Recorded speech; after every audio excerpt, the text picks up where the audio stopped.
We're live. Hey. What was that? They got a right gut full of your face. I know. It's great to be back in the studio, Rogue. We've been miles apart, but we still kept the show on the road. I was actually going to give you a hug. Oh, that's so sweet. That's so sweet. Nice to see you. It's been a whole 2 weeks. 2 weeks. It's been 2 weeks, isn't it? 2 weeks. Well, it's great to be back on the Richie and Rogue show, unfiltered, with myself, Richie, and the wonderful Rogue. Every Wednesday, every Sunday, and Tuesday Saturday and morning Saturday mornings. Tuesday. Yeah, and the channel is growing as well. We're near up to 7,000 subscribers now, so thank you to every single one of you. That have supported us in the last 4 months. Oh yeah, it's been amazing. Amazing 4 months. A lot happening as well. We're upgrading everything, studios, cameras, lighting, everything. Lots of new guests as well. In fact, we've got an Australian political commentator coming on soon, so we're gonna have to be in the studio really early because they're like 10-12 hours behind. So it's gonna be mad. So when you say early, how early? I don't know. I'll have to let you know. You'll have to go to bed about like 4 in the afternoon. But anyway, it's gonna be great. He's a political commentator from Australia, and he's gonna give us the updates and everything that's been happening over there, because obviously Australia, Canada, seeing what's happening in Canada has gone mental, absolutely crazy. But tonight we have a very special friend on, a good friend of the show, a good friend of us personally as well, and his beautiful wife. It is, of course, Edward Oakenford. Edward, good evening and welcome to the Richie and Rogue show. Good evening, everybody. Really pleased to be on your show. Fantastic. Thank you for coming on. It is a delight to see you. So there's been some news of late, and we're a little bit behind because you did not choose us to go on with your breaking news. Disgusting. Don't know. What was that about? A little bit of news. Yeah, I've resigned from being the treasurer of Advance UK with a heavy heart, I must say. A heavy heart. Okay. So what drove you to that decision? Because let's face it, you had a permanent role. You were treasurer, and as a treasurer, you should have, your role that is important, very, very important to the party. So you have left that role, but why? For me, there was a vital by-election, the Gorton and Denton by-election, where Advance threw a lot of money at it. Nick Buckley, a great candidate, can't knock Nick. He did a great show. 154 votes, though, just obviously not resonating with the public. After that disaster, and it was a disaster, debacle, things had to change with Advance. And if they weren't going to change, keep on doing the same thing is just a sign of madness, really. The senior people should have, in my opinion, should have been gathered together, brainstorming it, and where is the strategy? What are we going to do from here? We can't have this again. But really just to continue the same thing. I mean, Advance are standing candidates in the Welsh elections. Initially, I was in favour of standing people in elections. It's great publicity, great advertising. But the party has to be ready, and the public have to be ready. You just said that Advance are standing candidates in the Senate elections. I believe so, yeah. That's complete news to me, because the guy that they appointed as the new leader resigned, Pete Prosser. He's not clear what he was doing, let's be quite frank about it. No grassroots or nothing like that.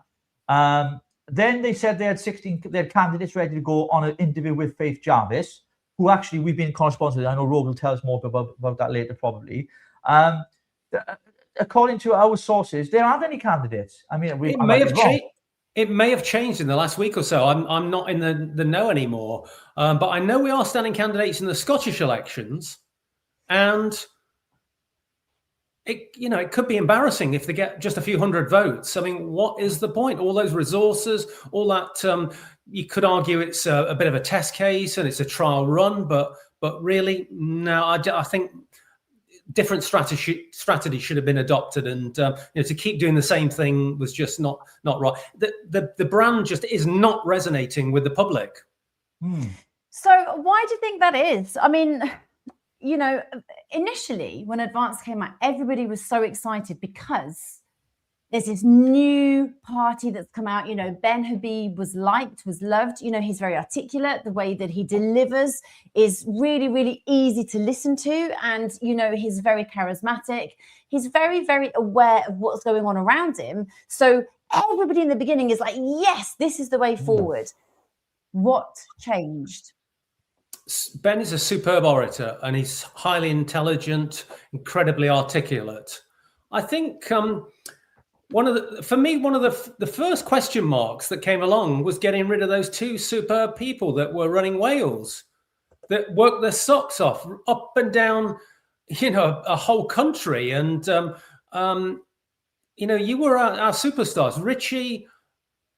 That speech you gave in just outside of Cardiff still gives me goose pimples. I think it's just you were one of our celebrities. You don't get rid of your best people and and replace them. I just don't. I was never involved in any of the decision making, so I don't know why. I'm sure you can tell me otherwise. But that was a strange, very, very strange decision. You don't get rid of some of your best people like that on a whim. And I do think you were treated very badly.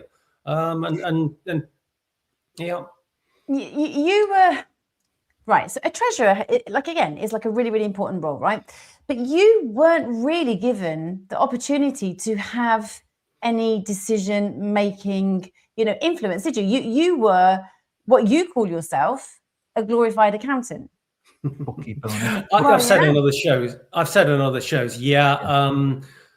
I did all the bookkeeping really. I was never asked about spending any money and strategy over campaigns.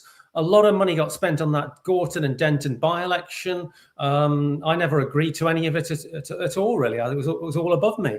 I think we made some mistakes over that, and I love my country. I think this Labour government will hang on tooth and nail to the last possible moment, which is July 2029. It's just over 3 years away, 36 months. Advance are losing their infrastructure. Loads of branch managers up and down the country have resigned and defected to Restore. Several regional directors have resigned as well. So they're going backwards. There's also a cliff edge that Advance are facing. There's a lot of members that joined during the summer last year. And I personally don't think a lot of those will be rejoining again. So membership is going to tumble. And this all the momentum is with Restore Britain. It's just been registered as a political party, and it's already got 123,000 members. Yeah. There was a poll out the other day putting it at 8%. Advance were never even registered in any poll. So how can a little party like Advance turn this round within 36 months till the next general election? The answer is it would have to be the most political miracle that's ever happened in our political age. I mean, so we all have to get behind the only party in town, which is Restore Britain. So look, somebody said here, Tim Power had said to Electrodoc, don't tell me where to spend party money. Surely that's the treasurer's job. I mean, Tim Power came in, and from what I'm aware, and again, I think he sort of tried to rebuttal that. He came in for 1 day, and then he was then replaced quickly with Richard Thompson. Yeah, he was. We knew that because, of course, we've spoken to people at the top, and they said that he wasn't fit for that job, so they give him the deputy role to Richard Thompson. I think going back to the your information. I mean, I was on the inside, and it's news to me. This Tim Powell. Yeah, he came in for 1 day. I really didn't know that. It was 24 hours, and then there was a decision up top by one particular person. And she basically said that she didn't want it and she'd made a mistake. And then she swapped with Richard Thompson.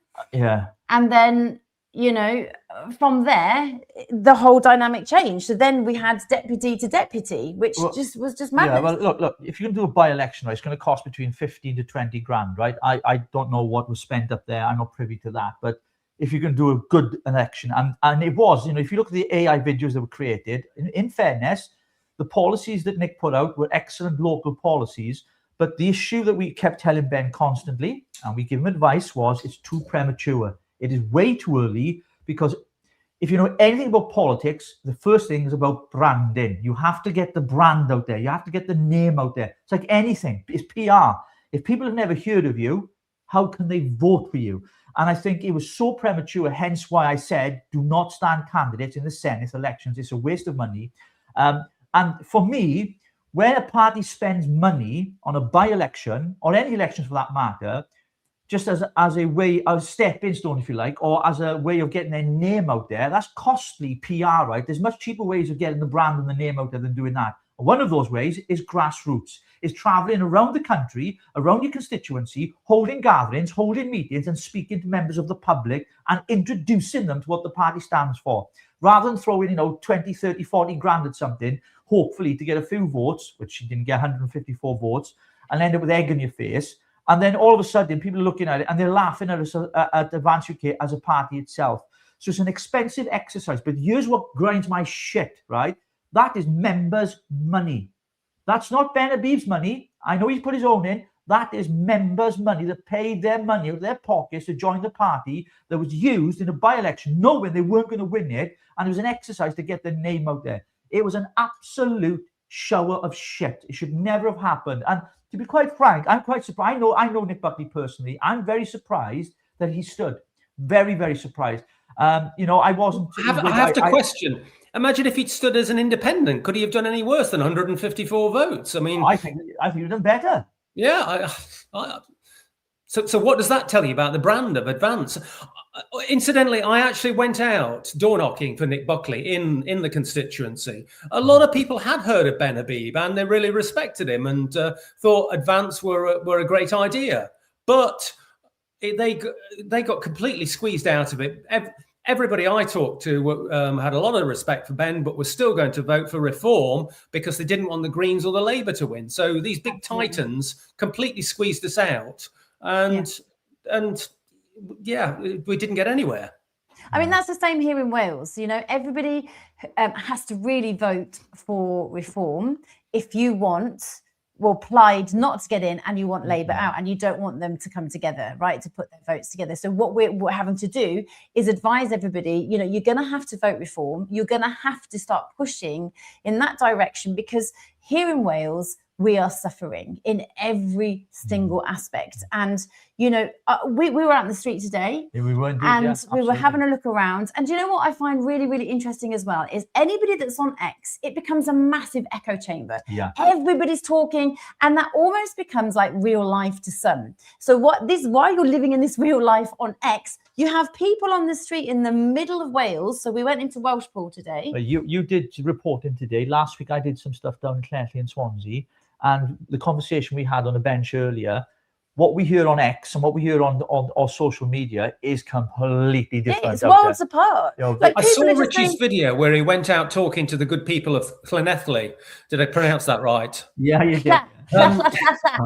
And they're not into social media at all, a lot of those people, and they've got no idea. And for them, they just see what's on the news headlines, and not politically astute, which is fine, because people have got a living to earn and they're trying to support their families. So you've got to get across to them in different ways. And like you say, Richie and Rogue, you work your socks off up and down Wales, getting out there and talking to so many people.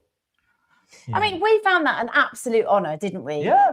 To actually meet everybody on the grassroots level was such a blessing, because you meet so many incredible people and you look at the passion and the hope, and they all were so kind of committed to Advance and committed to Ben. Yeah, it brought hope back, because it was like just one person is just going to come and actually do something different to all the uniparty bullshit and rhetoric. So here we are pushing everybody like, yes, this is it. And all in the background, we were having issues ourselves. So whilst you weren't getting consulting on certain things, we too were also having our issues. Now, I'd like to actually address that. Would you mind if we address that? I'd also like to say that the British public have just had enough of this uniparty. At the last general election, 40% of the electorate didn't bother to cast a vote. A lot of those perhaps have got no idea, or they didn't really want to get involved, which is fine. We live in a democracy. But a lot of them just will tell you that they're all the same, and why should we bother? They'll tell you one thing to get elected, and then they do completely the opposite once they're elected. So so much hope was there for Advance in the early days. Yeah, absolutely. So, I mean, you asked us a bit earlier. You said, look, maybe you could tell us something different, like where did it go wrong? What happened? Well, I'm actually going to tell you a little bit of a journey. So before we became Richie and Rogue, we were the Land of Saints and Sinners. And we started off as the Land of Saints and Sinners because we found a year ago, didn't we, that we had to start something new. So we knew, and we had microphones from Timu. We had everything going horribly wrong. But do you know what? It was great though. The content was good. We had to start from word go. Yeah. Now we went to see Liam Tufts and his producer and editor, and he was absolutely fantastic to us because he decided to create something for us on the premise that it reflected us, and it reflected our name and our branding, Saints and Sinners. And we had massive backlash after an interview. So I'm going to show you 2 clips. Now, the first clip, I had to cut the interview short with Ben Habib. And then the second one was the actual, like the final bit, wasn't it? So we did 2. So take a look at both of these, look at Ben's reaction, and then we'll come back after that.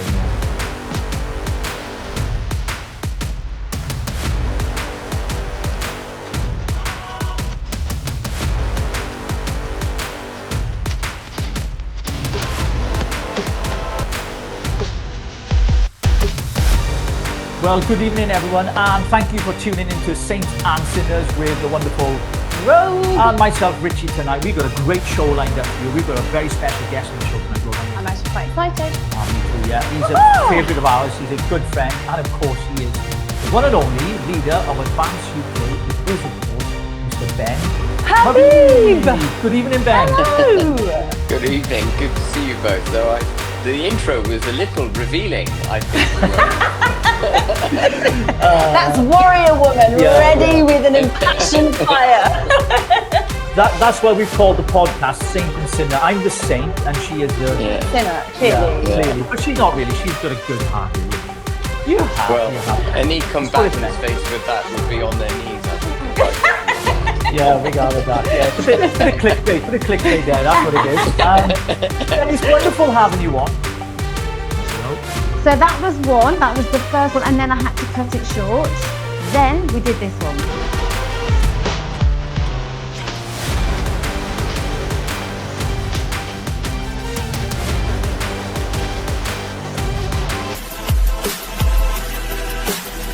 What do you think of our intro, Ben? Well, I was going to say I'm still, recovering. Well, that's good to know. No, I think it's a brilliant intro. I mean, how could anyone complain? Well, thank you. It's an impassioned woman, a warrior woman, ready to go and fight for her country. Yeah, absolutely. And I'm just the saint that's praying for her while she does that. So that was our intro that was actually done by Liam Tufts, producer, right? He did that and he wanted to reflect us. And I was really, really blessed with that. And it was really good. Now, we were really excited by that because it was like impassioned. It was showing who we are, that obviously you are ordained. I am. And I am actually a fighter woman. We have to stand up, and we're in dark days, in the last days, in trying to save this country. And that is where we were at. And we felt that really represented us quite well. So it went out on YouTube and it got some good numbers, and it started like pushing out.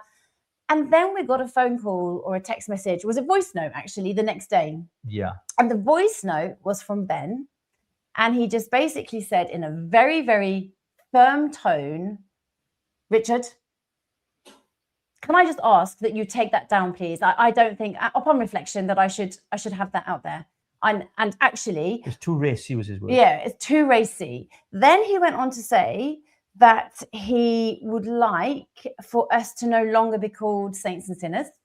And then he also said that he would not like Richie in a vicar's outfit because it was not appropriate.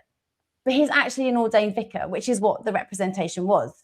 So from this very moment when we were told that it wasn't serious, it wasn't principled or serious and principled politics, we dug our heels in, because this was already something that had been established before advance. So you don't get to tell us what we can do and what we can't do. You don't get to actually push your narrative and your agenda onto us when this is completely separate, and we can do advance here, but we can also do our show here. So, you know, you've got all the other people. So we had, you know, Basil the Great, he was doing his thing. We had Sarah White, she was doing her thing.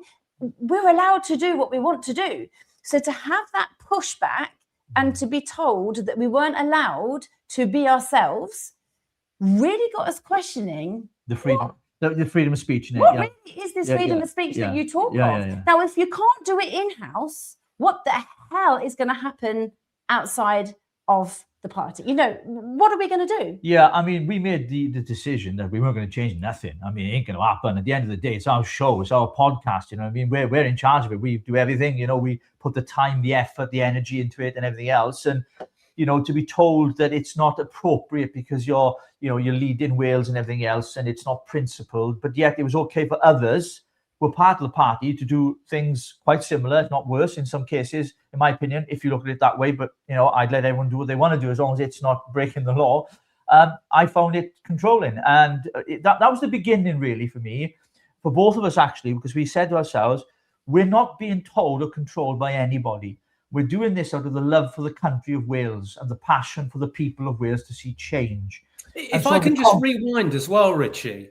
Yeah. When you were first given the job of promoting Advance within Wales, as I understand, Ben gave you carte blanche to do what you want. There was not a job description with things that you could and couldn't do or anything like that. So, and you know, when you put out these things, you're always going to, there's somebody's not going to like it, or people are going to love it. And so you can't please everybody. Sometimes you've just got to go with these things.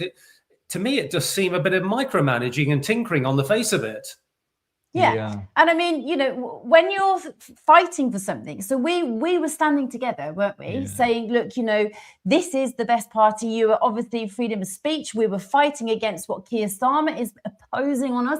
And we were really, really excited about having that. We were reaching different people. We weren't reaching people who were into politics, right? So the whole of the show, the Saints and Sinners, we covered a whole range of topics, unfiltered, didn't give a shit, talk about everything and anything, and anyone had an opinion, let others come on. So we weren't reaching your ordinary political geeks, if you like, who are into politics. And we were getting people to join as members of Advance UK because of our podcast. Literally, they were joining. Yeah. And, you know, and then we were like, you know.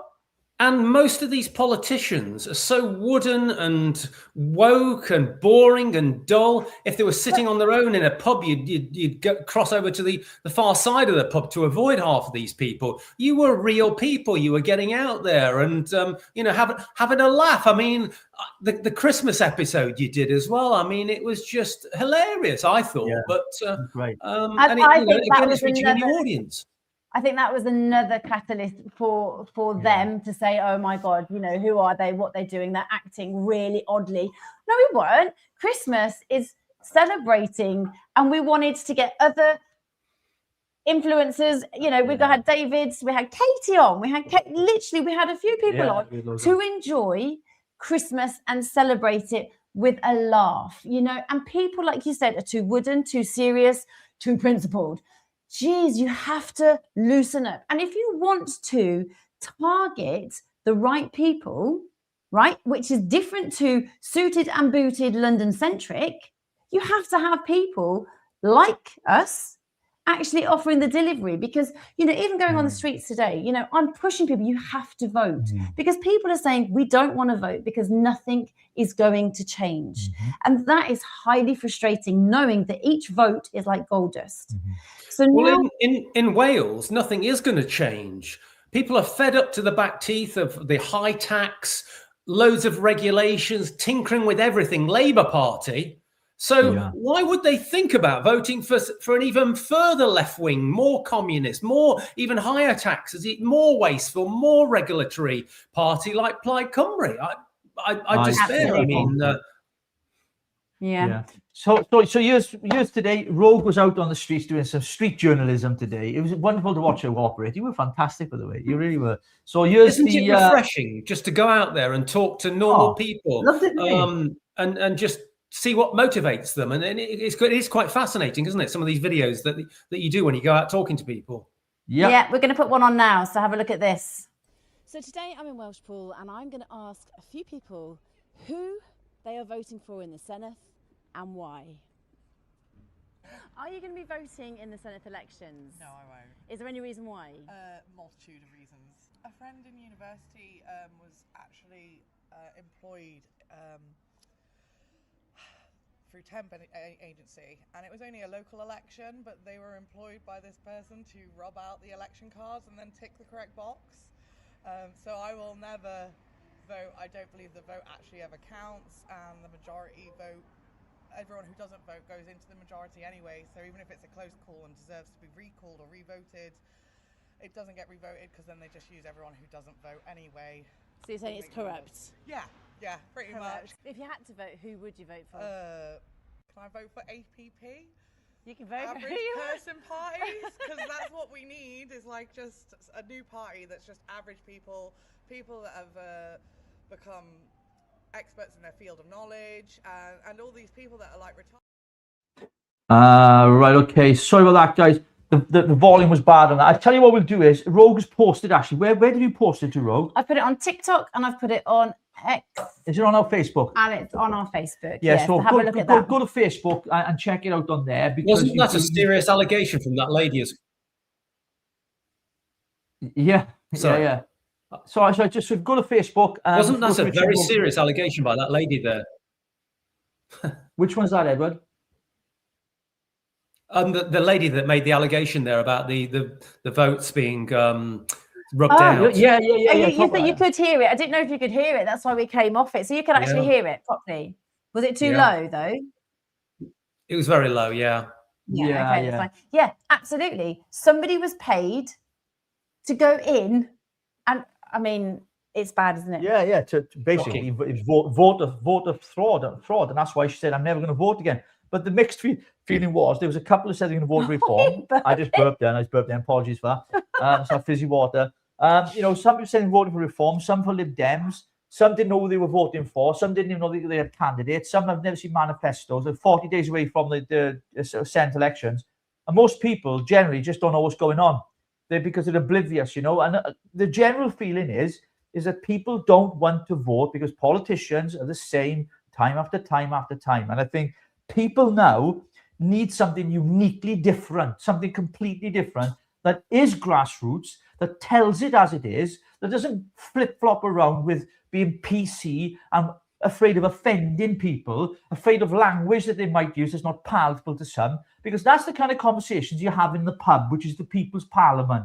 It's the conversation you have out on the street with your regular Joe Blogs, right? Or in the supermarket. That's the conversations you need to have. Not have a massive conference where you're all tied shirt and tie, all sit there and listen to a great speaker. That's great. Been there, done that. But listen, you've got to get out on the streets, man, and not just post leaflets through doors. Anybody can do that. Anybody can. You've got to talk to people. You've got to connect with people and let them know you're passionate and you care about their constituency. You care about them as people. And then they'll turn and say, do you know what? I know nothing about politics. I think I'm going to vote for her. I think I'm going to vote for you because I like what you're saying. And that's the problem with politicians. They live in this kind of Westminster bubble. And outside that bubble, there is no world. It does not exist. Whether you're in the northeast or the northwest, whether you're down south, whether you're in England, in Wales, nothing else exists outside of London. And they're so blinkered and so blind. And they need to wake up because you've got people now doing independent journalism. You've got alternative media like this, like the other shows that we've been on as well. I mean, they're growing massively. Mike Graham, both of us were on with him in the next couple of weeks. Dan Wood, I'm on there tomorrow. All these channels are getting the messages out there, and people are getting their news and their information from these alternative medias because they're fed up of the propaganda from the BBC and Sly News and all this crap propaganda that they're getting from mainstream media. People have got a guts full, and more young people are turning to this YouTube channel than ever. And the BBC have clicked onto it now as well. Oh my God. They're Richie, absolute snakes. I feel that passion there, and that's that same passion that you had at that speech in just outside of Cardiff when we had our Christmas party there. And I've heard many of your videos saying that you're not going to have anything to do with politics. You've got that so much passion, and I think Restore Britain is a natural fit for you. I think you should join that and rally support for Restore Britain, because all of us on this so-called right side of politics need to get together, and the one entity that we all need to get behind is the one that's gaining all the momentum, and that's Restore Britain. Yeah. I mean, look, I'm going to be really, really honest here. I think what I don't want to see happen to Restore is what happened to Advance UK.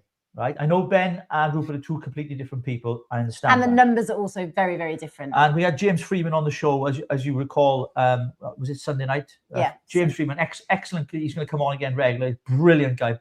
And he believes that Reform don't want to win the Senate elections because they'll be held to account because they'll be in government. So it's going to be difficult then for them to blame what's going on the other parties.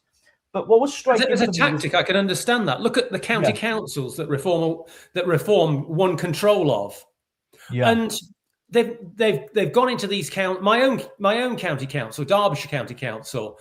I know a lot of Reform county councillors, so I've still got some very good friends there. But I've just received my council tax demand for this year, and of course, Reform have put it up by virtually the maximum, nearly 5%. What are Reform actually going to reform if they're just like all the others and they're going to jack up the council tax? I know they get their central government grant cut, but this was a clear chance for them to demonstrate that they are something different. But in effect, they're not different. Yeah, can I just sorry, Rogue. Can I just jump in? Because I didn't finish the thing on Restore. Because people have been asking me about Restore, right?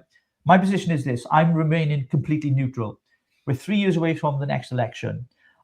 We want to really work with as many people as we can across the political spectrum, broad church. So whether it's Labour, whether it's Conservative, whether it's Restore, whether it's we want them to come on here to our audience to tell them why they should vote for them, right? Because when we want to be neutral. Now, of course, I have my own convictions and principles when it comes to certain politics, what I believe in, when it comes to mass immigration, when it comes to net zero, when it comes to, our farmers, when it comes to our elderly, our veterans. I've got a lot of things that are dear to my heart. And Restore speaking the right things. But this is my issue, right now. I went down to London last week, I think it was, to the Royal Courts of Justice, and I sat in the judicial review on Rupert's case against the Speaker of the House, Sir Lindsay Hoyle, against parliamentary privilege and everything else and all that kind of stuff. And I had a great time there. Managed to do an interview with Monty Toms or Tom's Monty, whatever, I can't think of his name now. Interview with him there, seeing Rupert there, and it just the whole London buzz for me and the feel for me. I was in London.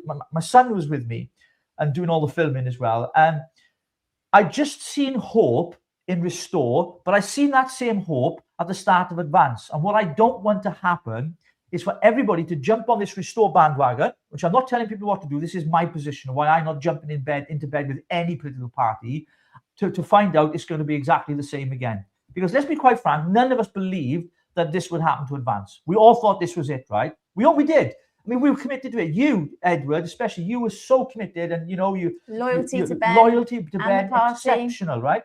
So for me, at the moment, right now in Wales, I'm not joining a party, but I will still vote because I believe it's important and integral that we use the vote that so many give their lives for. So for us here in Wales, my only option here, the only party I can vote for is Reform. That's it, simple as. Because, and I know the candidate that's standing in my constituency, his name's Gareth Beer. He's an absolute diamond of a guy. I've known him for a very long time. His wife is a councillor, Reform councillor in Tetley. He's a great guy. Now, do I agree with everything Reform does? Do I agree with what Nigel Farage has said and what he's done? Do I agree with the structure of the party? Absolutely not. No party is perfect. But you've got to put the country before the party. And I'm not going to vote for a party out of blind loyalty, knowing they're not going to help my country and my people and the people of Wales. So that's the reason why I'm voting for Reform here. And the Restore question is an open book. I'm never closed off, But, you know, as you get older and you've been in politics for almost 2 decades, you get to a point that, you know, I've had a tit full of this, I'm out here. But it has that kind of addictive bug where it pulls you back in, doesn't it? Once you've been bitten by the political bug, you'd always pull back into it, aren't you? But that's my current position. But I would say to anybody, you know, if you want to make a difference, then support, you know, a party that you believe in and believe that can deliver for the British people. I did it another way. I did it another way, Richie. I was actually contemplating taking a year off and just leaving politics altogether and just having a break from it all. But like I say, I think there's less than 3 years max to the next general election. Just over 3 years max. And that gives very, very little time to get established and get set up. So I've thrown my cards in with Restore Britain, and I would urge everybody watching this video to join up to Restore Britain and become part of the movement. We all need to stick together on this. Otherwise, we are entering a new dark age. If the Greens cobble together with the Labour Party and the SNP, some sort of coalition, it's all over for this country. So I think we are in incredibly dangerous times. So taking a year off is a luxury that, for me, I couldn't afford. I've got to stay with it for the next 3 years and do all I can to get Restore winning the next general election. Okay, there's a question here. Have you personally spoken to Rupert after leaving Advance and joining Restore? Sorry if it's the repeat of news I've missed. Glad Edward has left Advance. Thank you, Carl. Yeah, great question. I've not actually spoke to Rupert personally. I've spoke to very, very senior people within Advance. Sorry, within Restore, and I have to say, some really smart people. I've got some news that maybe Rogue we can announce in a moment. Yeah. Some superb people. They are highly organised, and some top people that I've communicated with within Restore Britain, but not Rupert himself. Okay, I hope that answers your question, Carl. Yeah. So your news then, what actually is happening? What's you've left? You've joined Restore literally the same day. You left, was it the same day? Yeah. And then you went, yeah. Okay. And so you've now become a part of that. And have you got any news around? Well, people leaving a high position within Advance UK to join Restore Britain. People inevitably were going to say, he's just a political opportunist. He's just gone with whoever's likely to do well and everything else. I actually just joined Restore Britain as a normal member, and I was happy to go out delivering leaflets, to go door knocking, whatever it took to promote Restore Britain. I've got a fairly prominent X space, which I'm on most days, incredibly addictive, these social media things, which I have been heavily promoting. So I've been doing all I can. But during the general election, I stood as a Reform candidate in Derbyshire Dales, an adjacent constituency to where I'm living. And from a blank piece of paper, within just over a year, I'd put a whole branch together, and I had a whole team of people, nearly probably 70, 80 people up and down a very big rural constituency, out delivering leaflets for me for the general election, people putting up boards. I had a little social media team. So I'd established a whole branch in itself. And maybe Restore Britain got wind of this, and they've asked me now to set up a branch in the constituency that I live in, which is Amber Valley in Derbyshire. So that's quite big, isn't it? That's a privilege, and that's something that's going to be started. When are you sort of doing that? When are you starting that? I've already started. I've been provided with a list of volunteers, and I've been phoning those volunteers up. They have a very similar system, a database called Nation Builder, which is very similar to Reform and Advance. And I've not actually got the people within Amber Valley yet, but I'll be doing blast emails out to them and making lots of phone calls, working that database like crazy. That's the way to build up your branch. Absolutely. I mean, we know all about grassroots. We know how to do it. Yeah. And it is really, really exciting. Like I said, it's an absolute privilege to meet so many people and to hear their stories and actually know why they are voting for or standing with that party. And it gives you such a kind of buzz, isn't it? And it's this kind of like, yes, we're together. I guess it's like being in a football match when you've got that energy and everybody's like roaring together. It's the same thing, but about our country. I've looked on X as well, Rogue, and some of the meetings that some of the branch organisers up and down the country are organising, like 40, 50, 60 plus people are attending, which it just shows you how much interest Restore are generating up and down the country. And, if I can get those sort of numbers to my first meeting, I'll be really, really pleased. Yeah, that'd be amazing. Absolutely. Well, we wish you all the very best in that, Edward, because we know you work really hard and you're passionate for your country. And that's evident by all that you've been doing. It's a big reveal. It is. It's our first big reveal, so thank you for that. Well, no, he went on the Ebden show before us. No, he didn't tell them about the Valley. I also like, as well, with Restore, they're sending a whole load of 20,000 leaflets to me and some stickers and a banner. At Advance, branch chairs were expected to pay for their own leaflets, which seems pretty petty. I suppose we had, Restore have got 123,000 members, so that generates a lot of money for them, so they can afford to do that. But it did seem a bit petty that we expected branch chairs to pay for their own leaflets. When I was with Advance, again, I was just a bookkeeper, so nobody asked for my opinion on these things when I was with Advance. Yeah. A question here from Jenny, and it's right, actually. In midsummer, obviously, when the most of Advanced membership renewals will be due, it'd be very interesting to see the real membership numbers then. Of course, that will be revealed later. I don't think it'll be 40,000. I mean, we've seen a mass exodus of people here in Wales leave because of what they experienced and what they saw. And that's been reflected actually on the X account. So the X account that we set up for Advanced UK Wales on X, it was over like 4,000 or like 200. And it's now 3,000. It's now dropped to 3,000. But see, what really pissed me off was, and it did piss me off, and we kind of, said a few things, made a few comments, was when Advanced UK, the then director for Wales, who was only in situ for about a month, I think, went on a podcast, which we've mentioned, Faith Jarvis, with no right to reply, made out that the previous leadership, which included myself and Rogue and our team, that we were useless, that we didn't know what we were doing, misleading people and everything else. Now, I want to make this categorically clear. Every single person that came to every single meeting we did all across Wales, when they asked me the question, are we standing candidates in the Senate elections? I told them no, and I give them the reasons why. We don't have the numbers, we don't have the membership, we don't have the finances to do it. We don't have the time to do it. The vetting process has to be rigorous. It has to be right because, and by the way, no one's ever heard of us in Wales, only a few people, small proportion. So it would be political suicide. Yeah. I was upfront and honest with the people and told them the reasons why. And then to be listening to a podcast that was sent to us when she was interviewing Peter Prosser and then Richard Thompson in Ben's offices, interviewing them over the whole issue. I watched those interviews and I thought to myself, this is an absolute farce, absolute disgrace what's going on here. They should be truthful with the people because there's one thing that people don't like is a politician. The second thing they don't like is a politician that lies, but they both are the same fucking thing, if you ask me, anyway.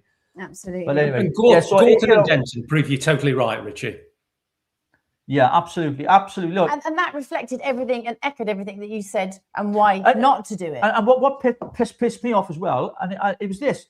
I was then told the reason why we're standing in the Senate elections is to get our name out there. Listen to me. There is a much better way to get your name out there than stand a few candidates, paper candidates or otherwise, in a local election, Welsh elections here, costing tens of thousands of pounds. It would have cost a lot of money, right? And candidates as well to lose their money. And then any future chance of 2029 elections in Wales, Advance would be a laughing stock. No one would have voted for them. But, I look, I'm not from a political background, right? I'm from the streets, right? I'm a working class lad, but I came into politics just over 15 years ago, got involved, got into the belly of the beast, seen how things worked and operated, and I'm streetwise. I click on to things, right? I'm not the sharpest tool in the box. That's Rogue's job, that is, right? she gets the gut feeling, and I just go, all right then, yeah, well, she's right. But when it comes to politics, I'm not boasting. I know my shit. I've been doing it long enough. I see what goes on, and I know how to get things done here in Wales. But they weren't prepared to listen. I think the hardest part was that Ben actually said, I don't want to recycle all of the politicians that have been through, you know, the whole process before. We want fresh blood. We want new people. But what he wanted was new people that, from this is my view, that you could prime. Because actually, the new people that did come along, it was like, you can't do this, you can't do that, please stop doing that, please do this. You've got full autonomy though. So have we got full autonomy? Have we got freedom of speech? What is it? No, because now you can't do that and you can't do this. So there was this kind of like pushing and pulling, and it was really confusing. Yeah, and I really, I mean, with the people as well, when you were telling them that we shouldn't be voting or you shouldn't be standing in the Senate, people who were part of Advance were gutted. They couldn't understand it. They couldn't understand the logic. And we're trying to explain to them, no, not now. It is going to be political suicide if you go ahead. So we're not going to do it. We have to sit back, we have to stand tight, and we have to hold our nose, literally hold our nose and vote reform. And that's nothing against reform. It's just that it doesn't sit well with us, right?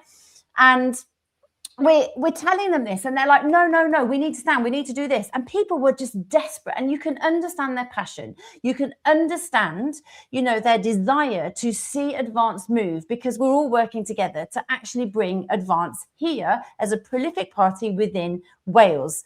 Now, it grieved us to say it, but they had to listen. And that's exactly what we told Ben. You have to listen. And that's even for Gorton and Denton. Just hold back to build up momentum to then hold the kudos later on down the line.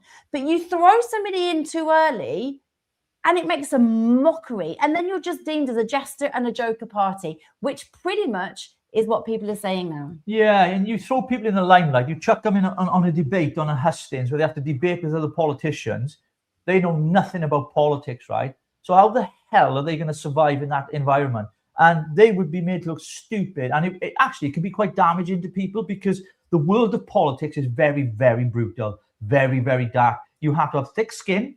You have to have a resource of knowledge. You have to know stats and figures and numbers. You have to know the political landscape. You have to know your opponents. You have to know your policies inside out when questioned. You have to know how to back them up financially. You have to answer those questions. So when you grab people, just anyone that says, please stand for us, please begging people to stand, anybody, Joe Blogs from down the street, who knows nothing about politics and goes, yeah, do you know what? I think I'll stand for you. I think it's brilliant, Advance UK. I'm going to stand for you. What the hell are you thinking? You don't win elections like that. You need to have quality people with good life experience. They don't have to be, they don't have to know it all, but they must have some kind of knowledge of how the system works, Edward, because you know what it's like. It can be brutal when questioned. When I stood for reform, and I think I did 5 hustings, and I was up against the cabinet minister who's a former barrister, so she's used to presenting some of the church halls, 250 people, and you've got to, think on your feet when you're asked a question about anything. So yeah, you've got to have really, really sharp people that can think on their feet and answer these questions from the public. And otherwise, as you say, Richie, you can be made to look very, very silly. There's Ben keeps going on about this democracy within Advance. There's just a couple of people at the top that decide everything. We can talk about the college maybe as well, which is a fantastic idea on paper, and the great and the good, and some super highly intelligent people on there. But as I understand, they Paul Burgess was saying that they only met twice a year and things like this. So how and also how does that resonate with the people? If you talk to those people on the streets of Llanelli, did I get that right? You did. Well done to that attempt. Would they give a toss about this college of Advance? I think nobody, it was just not resonating. So look, I mean, Katie's saying such a shame. Nick Buckley seems like a really good guy, and he really, really is. Yeah. I mean, you've had interviews with him before. You think he's a good guy, really nice, and he comes across as quite lovely. I know that there's a few complaints about a few tweets, sort of prior, and they're not so good. But as a rule of thumb, I feel that he's quite a lovely guy. Now, I have to ask a question because it's in the back of my head, which is just niggling, which is, are they setting people up to fail? Do they know that Restore is literally just going to take over, and what they're trying to do is actually sort of be pushed out kind of graciously? It was a little bit Well, like if they did Rogue, why don't they just call it a day? Restore Jenny was on earlier telling us that in the summer months, and I would agree with that. Some of those summer months, there's a lot of members that are due to renew. Advance are facing a real cliff face. And when is it over? When how many members do they have to lose before it tells them that we all within Advance, we all tried our best, yourselves, all the other people, we did everything we could, but if anybody's advising Ben, surely they need to be telling him, look, Ben, this is over. We need to do everything we can to get behind the one entity, which is Restore Britain, that's got a chance of winning the next general election. Otherwise, we're just taking votes away from them and splitting votes. Yeah. And that's really important. Now, just quickly going to this, we've got, no, this one, where's it gone? Hang on, was it this one? No. Oh, yeah. So quickly look at this, right? It says, Richie, a few weeks ago, I had a weird email claiming that you locked Peter Prosser out of X. Right. First of all, I did not run our X account. It was done by a bunch of volunteers. I just sent them stuff to post. That's the first thing. All social media, we had a head of social media who looked after all of it, right? I was too busy running around the country with Rogue, organizing meetings, talking to members and getting people to join the party. So anything to do with social media, we handed over, and then we were asked then when we stepped down to hand it over. I reached out to Richard Thompson twice. I've got him on my phone here as well. I got the WhatsApp messages, and I gave him invites from the guy that was head of our social media department, the links for them to take over the social media, and they didn't take it. So if they didn't take it, it's their fault. Peter Prosser, if he accused me of that, to his face, I'm calling him a liar, and he needs to apologize to me for lying. Yeah. That's it.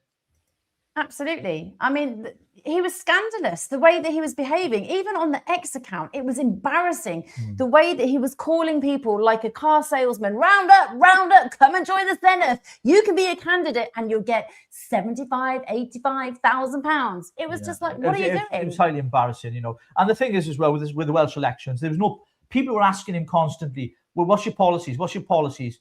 There weren't any policies, right? Going back to the college, right? I was on the college before I stepped down because to be the leader, you couldn't, et cetera, et cetera. I had one meeting.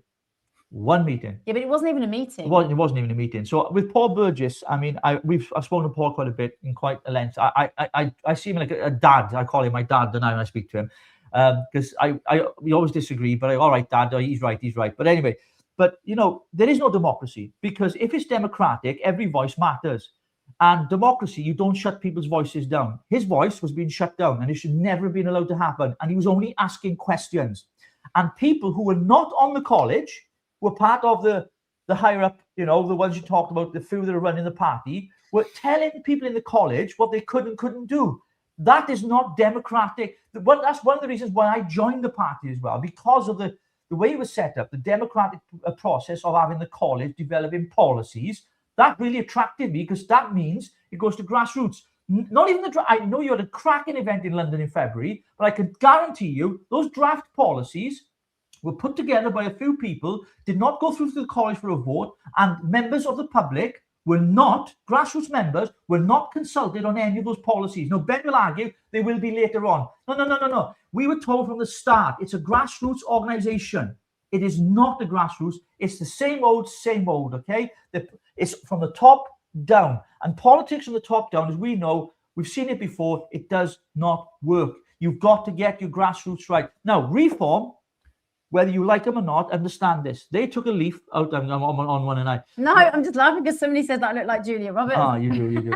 I don't look like Richard Pretty woman. And you take Reform, for example. The growth in Reform, right, is for one simple reason. They watch the Lib Dems ground game. The Liberal Democrats have a very good ground game when it comes to local elections. And Nigel tapped into this and he realized it. And that is why when the council elections came up, he said, right, we have got to get an army together. We've got to win these council elections. And if you look at how many councils they're in charge of now across the United Kingdom, it's a majority. That has given them such strength, momentum ahead of 2029, unless a massive scandal breaks. Of course, that can happen. That ground game has given them an advantage over every single other party. And that is what we were trying to say to Ben at the start of it. You've got to get to the people on the ground. Once you get them on board and them fired up, then you build from the ground up. And it takes years. And the other thing I'd say is this. Whoever gets into government in 2029, nothing is going to change for another 10 years. It takes 10 years, 2 terms minimum, to undo the damage that has been done to this country under the leadership and premiership of that idiot Tony Blair. It's going to take that long. And people have to know that. Tell them up front. It's not going to be 5 years. Even Keir Starmer, even though I don't want him in power for another day, to be honest with you, but even he knows it's going to take 10 years. But he's U-turned about 16, 17 times and things. It takes a long time to change a country. If it's a small little boat, it's easy to turn around. But when it's a big cruiser ship, it takes a lot longer to turn the thing round, right? And that's the same in politics. It takes a long time, and you need the right captain at that steering wheel to take that ship in the right direction. Will it be Nigel? Will it be Zia Youssef? All these kind of ideas. Could it be Richard Tice? Look, who knows? Who knows? All I know is this. When it comes to Wales, the best thing you can do here in Wales is to vote for reform. It's the best thing you can do because that's the only way we're going to keep the crazy lunatics, Plaid Cymru, nation of sanctuary, where they believe in trans ideology, teaching kids in school the age of 3 that they're allowed to touch themselves and masturbate, and it's okay, it's normal. Telling children they can choose to be male or female. The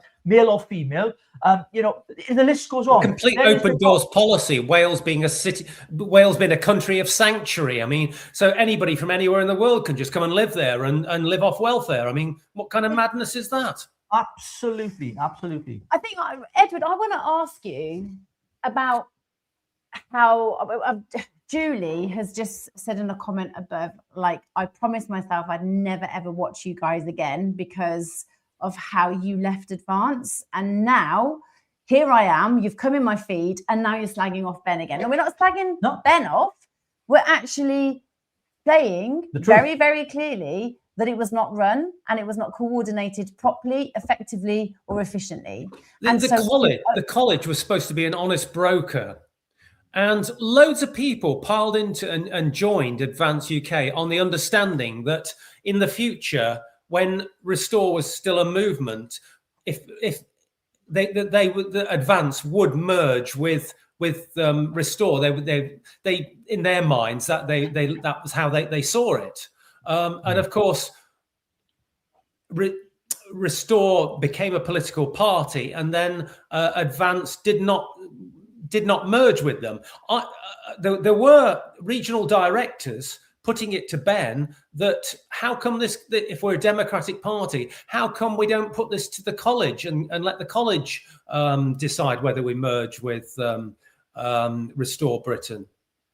I mean, that's a really, really good question to be asking. And it's very, very clear that there was never, ever the intention for them to merge. What it was a Ben campaign to get Advance together, ready for Rupert to join, and basically Ben had organised it, and so there you go. But Rupert, come in and come lead.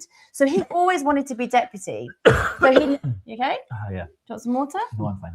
Okay. So ultimately, when then Rupert set up, and then the option is, because let's face it, the numbers in Restore were triple the amount that Ben has, right, in Advance.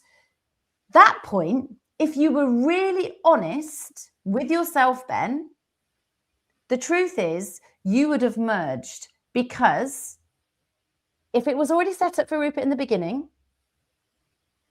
the whole thing should come together. But now it's become a power struggle. And that is not good for this country whatsoever. Country first, and that's why I had to leave and throw my cards in with Restore Britain, because I believe that's our only hope, really. I think when I spoke to Monty Toms down in London, It's out there in the public domain because it's on our YouTube channel as well. He made it very clear to me that what Rupert was most disappointed about is the conversations that him and Ben had in private. Ben chose to make them public. And I think that really did not help the situation. And that's out there in the public domain. It's no secret. It's no reveal. But, Ben obviously was upset and came out because he believed that the people around him, around Rupert Lowe at the time, ethno-nats, we're not going to go down that road tonight, were the wrong kind of people. And, but if you remember, there was a discussion around remigration policy. Now, remigration, for those of you who don't know, is sending people back to the origin of their country, even if they were born here, lived here, and third, second, fourth generation. My issue with that was, how far back do you go? How far? And there was no discussion around that. There was none whatsoever. So it's all very well, deport.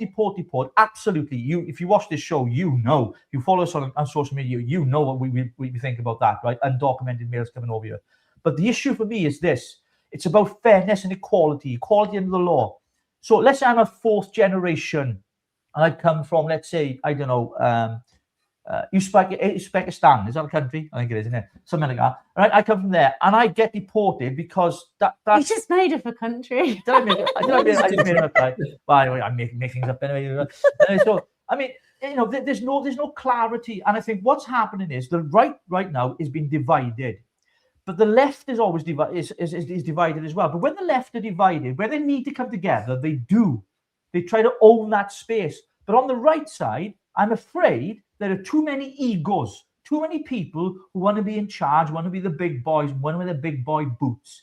And a little bit of humility in politics goes a long, long way with people. And when you do that, you're more approachable with people. And I think what needs to happen, from my perspective, is the heat needs to be taken out. Things need to be de-escalated. We've got 3 years to work on this. If they can work, if these parties can work together on certain issues, because let's face it, Reform might not get a majority in 2029. The polls are saying they're going to win it. They might. So they're going to depend on other parties on our side of the argument, whether they work with the Conservative Party or whether they're a busted flush, as some people have suggested.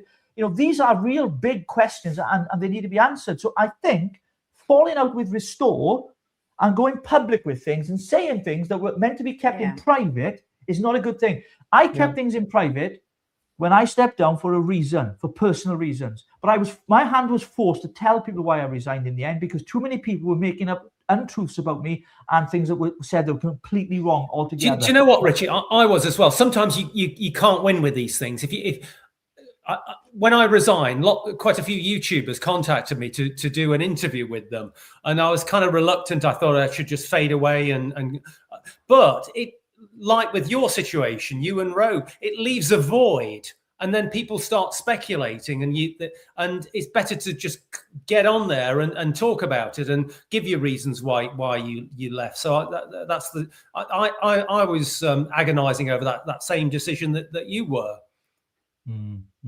I also think this ethno-nat discussion is, it's a fascinating intellectual discussion, but like you say, the next parliamentary time, you're going to have enough on your plate trying to deport all the illegals in this country.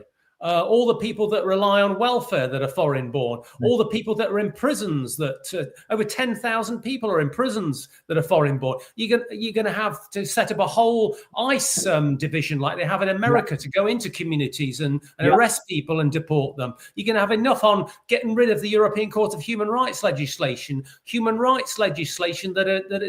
on the statute books. This is a massive, massive problem. So any government needs to concentrate on that as an immediate thing, rather than getting into intellectual debates about ethnicity and all this sort of stuff. A complete sideshow to me, really. The thing is, right, if you talk to 90% of people out there on the street about ethno-nats, they don't have a clue what you're talking about, right? They don't have a clue what it's about. They don't care. All they want to know is... Keep it simple. Talk about illegals that shouldn't be here. All they want to know is, are you going to stop these illegals coming over here, raping our children and our women? Are you going to shut the borders? Are you going to stop raising our taxes? Are you going to cut fuel duty? Are you going to create more jobs? Are you going to build more roads? Are you going to create more jobs for younger people? Are you going to give people more opportunity? Are my bins going to be collected? Am I going to be able to afford my mortgage, or is my house going to get repossessed? Interest rates and everything else. Because rates release tomorrow, loads of announcements, massive tax rises coming, folks, by the way, huge tomorrow. And don't forget, join us tomorrow at 8 p.m. because it's going to be a cracking show. We've got our good friend, Jeff Taylor's good friend, Richard's coming on, and he's commenting. It's going to be great. But just to say that people don't give a shit about that stuff. They don't care. They don't care. All right, we're bringing another one. We're bringing somebody else. So here it says here, Ben is not an honourable man. I know that firsthand, right? I have to say, all my dealings with Ben, he is an incredibly honourable man. People have said other things, but I only take what I see, and I think, he's been so courteous. For me, he's a real gentleman. I've got nothing but admiration for Ben, and I just think the publicity, if Advance had folded, merged, been taken over, whatever you want to call it, with Restore Britain, just the publicity alone would have been another boost for this party. So for me, it's so sad that we're all falling out. Yeah. So what I'm going to do is I am now going to add on Mr. Burgess into this chat. Hello, Paul Burgess. Good evening, How are you Dad. doing? Good evening, Dad. How are you doing, Dad? Are you all right, Dad? It's okay, son. It's okay. I'm doing okay. Still alive at 81. Okay. Hey. Right. Can I just say about my remark why I don't find Ben an honourable man? Is Ben completely trashed me. He totally controls the college WAG. He's the administrator. I simply ask questions, just questions. And the questions were very simple, innocent questions, which is why don't we know? Is there a reason why the college don't know the forthcoming policies and immigration that group had developed? Don't forget, there's only about 18 members. And I was stopped and told I'd broken the Constitution. In fact, it was Ben that had broken the Constitution because he had no right to come into the college WAG and control it. The truth is he controls every aspect of it. And why I found him dishonourable, we had a conversation the following day. He asked me, can we let bygones be bygones? I couldn't. He didn't apologise at any point, at no point. And when he then went on air and told total lies about me, which I exposed in a video, telling me that I was basically, they referred to Craig, it was a professor of climate, when he was a junior research assistant into alien life in the universe. You can't get over this. And so completely lies to smear me and no apology. So no, he's not an honourable man as far as I'm concerned. I will say Edward, what would you say to that? What would you say to Paul? Sorry, for me, I would just say my dealings with him have been incredibly honourable, and maybe other people have had different dealings, but for me, I can only speak from my dealings. I can't hear you. Can't you hear Edward at all, Paul? No, I couldn't hear him at all. Oh, basically you're saying that from his point of view, he has had dealings with Ben that have been honourable. So I'm not arguing with that. I wouldn't disagree with that. All I can go on is my experience. Yeah, and my experience is he's a most dishonourable person, because when he's wrong, he doesn't admit he's wrong. He's quite happy to smear people. And I think the way he handled Richie and Rogue, let's call them, but the way he handled you at that time, I found that totally dishonourable. And so, like I say, sorry, Paul, Richie and Rogue were behind other people, but when it come to it, and I was disappointed, I swallowed the whole thing. So I was totally wrong in believing what he was like when he wasn't like that. And I've got to just tell it how it is. But I can understand Edward saying that all his dealings have been honourable. I wouldn't disagree with that. I've got no right to disagree with that. But please don't tell me, when it comes to actual practice, he's honourable. Because he wasn't honourable to you, in my view, Richie and Rogue, and he wasn't honourable to me, and he wasn't honourable to a number of other people. He really wasn't. And he hides behind other people, comes over nice and smarmy and polite, but when it comes to it, no apology, nothing. He went on air and told a total fabrication about me. You know, I was told in the college straight away, I only had 2 meetings in my group, 2 meetings. And I was told in the first meeting, I was told straight away, by the way, in our little WAG we had, I was told straight away, you can have your opinions on this, Paul, but they're never going anywhere. You know, just discuss them, but no one's going to change anything. That was right at the beginning. And the people around me, and I'll be honest about this, I'm not being big-headed, but none of them knew the subject, not one. And with 16 to 18 people, you can't get 20 policies covered. Let me give you another example. After I resigned the college that day, and Ben spoke to me the next day, and I still stayed out the college, I said I'd quite happily help with advice because I knew no one knew anything. And I knew also what some of the policies they sort of started on after I left were just total misunderstanding of what the situation was. So what I did with another college member, he said to Ben, can I form an economic strategy group?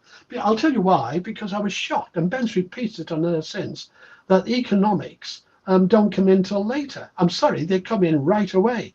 And I wanted a college group to do strategic economics. And the reason was people are trying to spend money inside each of the college groups, as it were. Let's say in climate, they were saying do away with the 5% tax on fuels. You can't do that because where is it best to spend the money should be the question for any party. And therefore you need an overall economic strategy, which I'd done some papers on.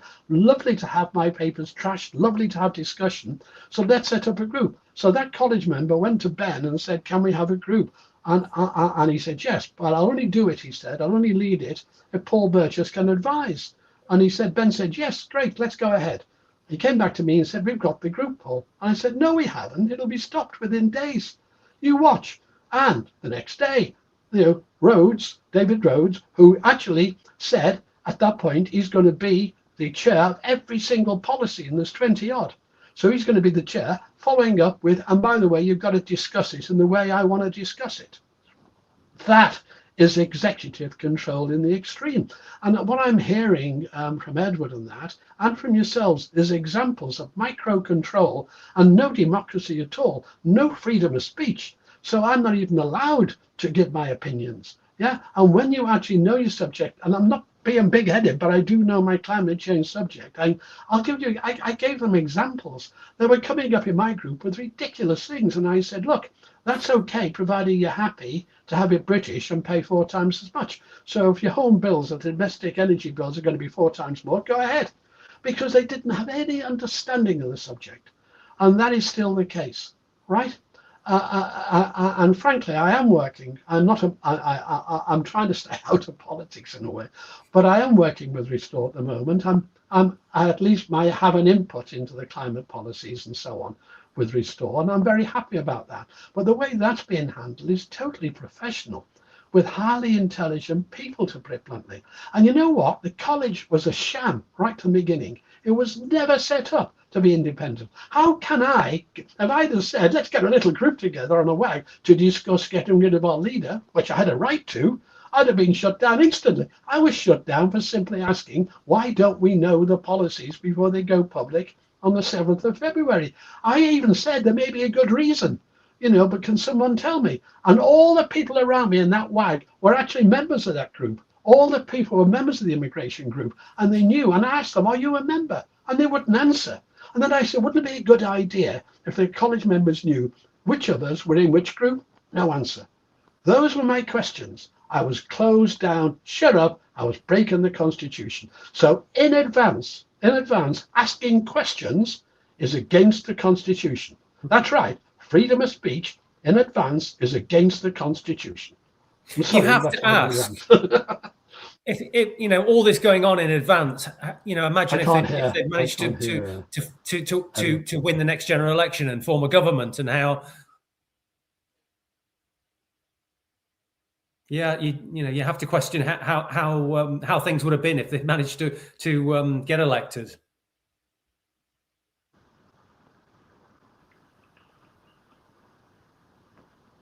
Can you hear me, Paul?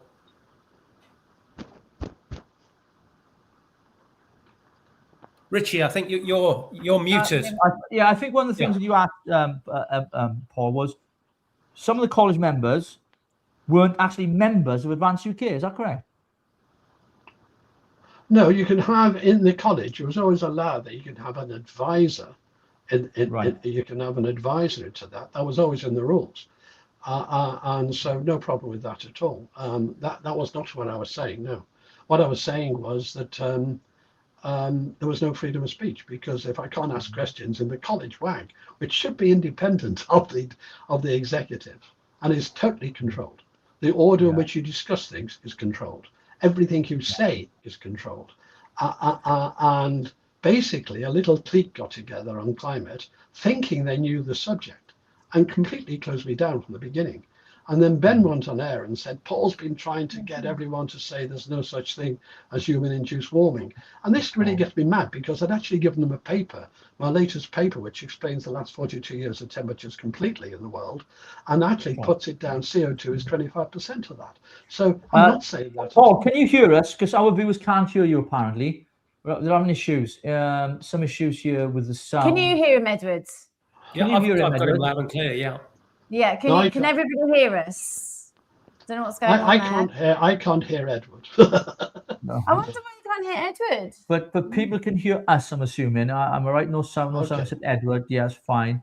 I wonder why that's happened then. It's very unusual. Hi, Dad.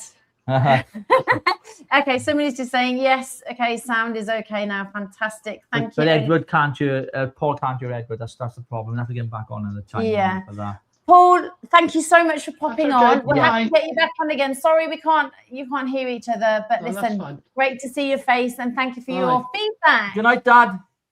There we go. There we go. So, Edward, I mean, look, you both come from different angles, and we all have different experiences of Ben, haven't we? Right? And like you said, it's how you've been treated, and of course, you've been treated differently. Paul's been treated differently, and I suppose at the end of the day, we're not here to judge any man, because nobody is perfect.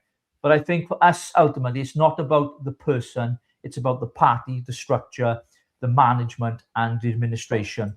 Those are the things that we had real issue with. I don't attack anybody or any person, but if they lie about this, because he lied, if they lie, I'll call it out. I'll speak to them face to face. Not over the phone. I'll talk to you. Come and speak to me. I haven't broke my nose 7 times for no reasons, right? I'm happy to talk to you face to face, right? But I also think, Richie, the whole concept of the college is a great idea when you think about it. But when you're getting 20, 30 people together, I know they split them into smaller groups, but you're always going to get people falling out, and you're going to get egos within the college. You're going to get people that have got loud voices. You'll get very quieter people that are perhaps more thoughtful and considered. So to get all those type of people together and to get them to agree on something is a monumental task in itself. So for me, it was always going to be a great big talking shop. Yeah, so you weren't in the college, were you? No. You were just the treasurer. I was part of the executive, I suppose, as the treasurer. There's the treasurer, the leader, and the nominating manager. So yeah, part of the executive, I would say, but then never involved in any executive decisions. Yeah, that's frustrating, really frustrating. Yeah. And then, I think it was the same for us, in as much as we were given full autonomy, then we could do what we wanted, and we started to do what we wanted, but you can't do that. What's that song, Meatloaf?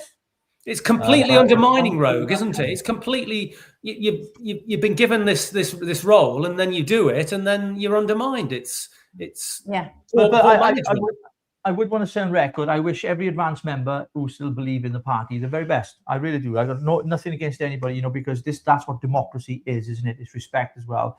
I just think, we've got 3 years away before the next general election, if it gets that far. And I think that, what's happening in the political landscape right now, the only party that will challenge what we currently have, even though many would accuse them of becoming the Unity Party, is Reform. And Mr. Farage has got a great history of reading the political tea leaves. He spent over 20 years in the European Parliament. He successfully got Brexit delivered, not completely, not fully. He left the playing field, in my opinion, way too early, handed it to Boris Johnson, who then failed to deliver on all that we voted for and we were told we would get when we left the European Union.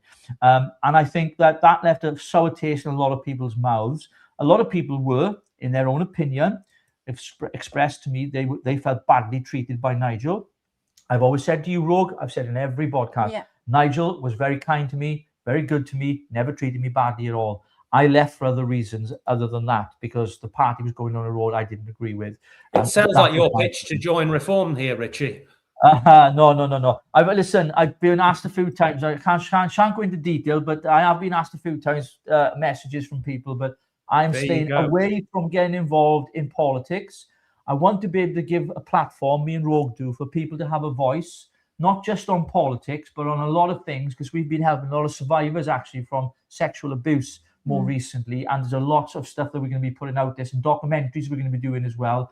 We're expanding the show more and more. We're looking for investment. We thank God for all the donations and gifts that people give to the show, because we want to get to a place where this isn't just about politics. Right now, obviously, it is, because May elections are coming up, but we've got so many stories to cover, so many interviews we're going to be doing as well. Some studios that we've managed to secure not too far from where we are now, where we can sit down and interview people and get people's life stories as well, who've never had the opportunity to share them, because that's part of their healing, part of their process. So, we're excited about that, because that's where we're going with the Richie Rogue show. The chat show on Saturday, we want to have a bit of fun with that. We want to make it like Phil and, what's her name? Phil and Holly. Definitely not Phil. Definitely not Phil. And isn't that a total revelation? I think when you look on mainstream media, they've got set piece interviews. The Conservative or Labour or Reform people come on there, they're almost coached, and they give out a sound bite, and it's subliminal messaging, and they're only on for a couple of minutes, so they don't really get to it's just a little sound bite exercise. These long form interviews and these long form chats that we do, we really get to know about people, and that's where this online media is gaining a massive advantage now with some of these great interviews that people are doing.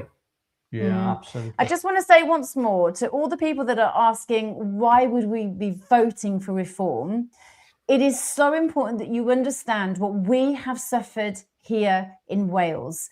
And the reason why we have to vote reform is strategic. Yeah. It is because we have to take our country back out of Labour's hands, out of the clutches of Labour, who has absolutely ruined and devastated this country, the NHS, economically, in every aspect, hasn't it? Yeah, absolutely. So what we are trying to do is get them out, and we can't have Plaid in, because Plaid is exactly the same as the Greens. And we can't, look, did you see that video the other day? Did you see them, Edward? They're all dancing on stage, and they're all laughing, and okay, they look like they're having a bloody jolly time, but look, are they going to be taken seriously? But have you seen the backlash to that?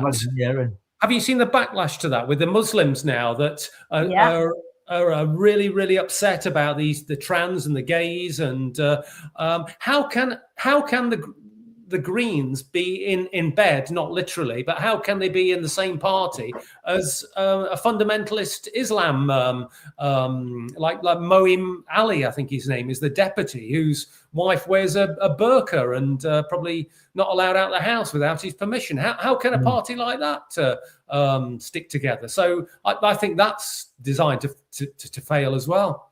Well, Edward, right. So I have a theory, right? My theory is this. The Islamists have looked at all the political parties out there, and they thought to themselves, because they're infiltrators, right? They do it every tier of society. We said this, we've covered on the show before. They've looked at all the parties and gone, right, which party can we get a majority of our people in? And it's the Green Party, because of their liberal views. But if the Green Party understood what they stood for and the things that the Green Party believe in, when it comes to the trans ideology, when it comes to homosexuality, when it comes to all these issues of, the way people live their lives, are totally alien to the Islamic way of life. They throw people off bridges, and they string them up off trees, they kill them, they shoot them, they stone them for adultery, they subjugate their women horrifically, they're barbaric, they're a death cult, they're a civilization, and now they're infiltrating the Green Party. And the Green Party, this is going to come back to bite them on the ass like you would not believe. It's part of a plan. So that's why they've done it. They infiltrated the Green Party, because all the other parties, whether it's the Conservatives, Reform, the Lib Dems, they'll take a few in here and there, for DEI purposes, and to look, we're kind of, we're all the same. But we know what their end game is, right? Today, 10 Downing Street had a visitor, the former leader of Al-Qaeda, now the Syrian Prime President, welcomed by Keir Starmer into 10 Downing Street. Now, this is a guy, there are videos of him all over the internet holding heads of people that he'd been beheaded when he was the Al-Qaeda leader. Now he said he's no longer the Al-Qaeda leader, changed his name. Today, he was shaking hands with the Prime Minister of Great Britain and Northern Ireland. That is an absolute disgrace. You are a traitor. We have allowed, Keir Starmer has allowed this to happen, and there's blood on that man's hands. And this country will never forget what he has done when it comes to the next election. And unless we get a party in power that is going to be strong enough and restore saying the right things, which is why I'm closer in line to what they're saying right now, but we don't care if it offends you. We don't care if you don't like it. We don't care if you don't agree with us. We don't want Sharia law in our country. We don't want the burqa in our country. We don't want Islamic prayer in our country. We don't want churches being converted into mosques. We don't want you having halal meat in this country. That makes a lot of sense to a lot of people, because right now, this country is being overrun and it's been taken over. And I'm not an alarmist, I'm a realist. It's been taken over by an Islamic faith that is completely alien to our way of life. And if we don't do something about it now, our children are going to suffer. And it's about time men grew some fucking balls and started standing up for this country, standing up for their families, standing up for their communities and their country, saying enough is enough, not shouting on social media just like this, but out there as well on the street, saying, no, we're not going to have it. I bought a boom box the other day, didn't I, Rogue? Big boom box. Can't wait to use it. I'm going to go up in the streets. I'm going to start using it. I'm going to start preaching. They might arrest me, put a fatwa on me. I don't care. If good men say nothing, evil prospers. We've got to say something. We can't allow this to carry on. It has to stop, and it begins with us. My rant over there. What is going through these people intending to vote for the Green Party? What is going through their minds? When was the last time that the Green Party talked about the countryside and fresh air and trees and green issues? They're more concerned with bloody Palestine than anything else. There is also a precedent with this. In pre-1979, in Iran, the socialists, the Greens of that era, teamed up with the Islamists to overthrow the Shah of Iran.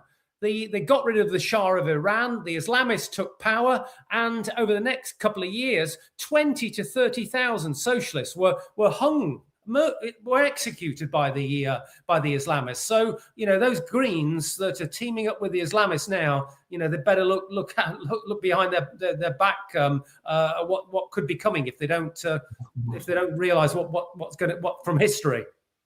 Absolutely, Edward. And look, I think what we've seen, over decades, this has been infiltrated very slowly, very carefully, very planned as well. I mean, I watched a video today, so it's on the X account here. They're going into schools now and teaching children how to thank Allah before they read, before they eat, before they do anything in school. So this infiltration is not a conspiracy, right? It's not a bloody conspiracy. People need to wake up to what's going on. And what's going to happen, if you look at the trajectory of the numbers of people entering this country illegally, over 70,000, I think, since Keir came into power. Conservatives are just as bad. This goes back to Tony Blair. If this doesn't stop, we, the indigenous people of this country, I don't care what color, and this is not about the color of your skin. This is nothing to do. You can be black, white, yellow, green, pink. I don't care what color you are. It's to do with a civilization and a religion that is not the religion of peace, because within their book, which is not debatable, undebatable, because it is the word of God in its entirety, cannot be, it can't be argued against. It's final. It's final, okay? It's never had an age of enlightenment. There are hadiths back in the 11th, 10th and 11th centuries that said these are the final interpretations of the Quran. So nothing's changed since then in 1,000 years. And in the interpretation, they've never had an age of enlightenment. So this is what we're talking about. And I think what they've done is they've taken away critical thinking in schools, right? So they indoctrinate people instead. So that critical thinking, then what happens then is people don't think for themselves. So they're told something by their educators, by their teachers, by their peers, and they go, oh, well, if my teachers told me, then that must be right. We should be teaching children to think for themselves, to make up their own decisions, their own minds, not telling them that this is the way of life, this is what you should do and what you should. I remember my children were absolutely lambasted when I stood for the Brexit Party in 2019. My children, I had to go to the school.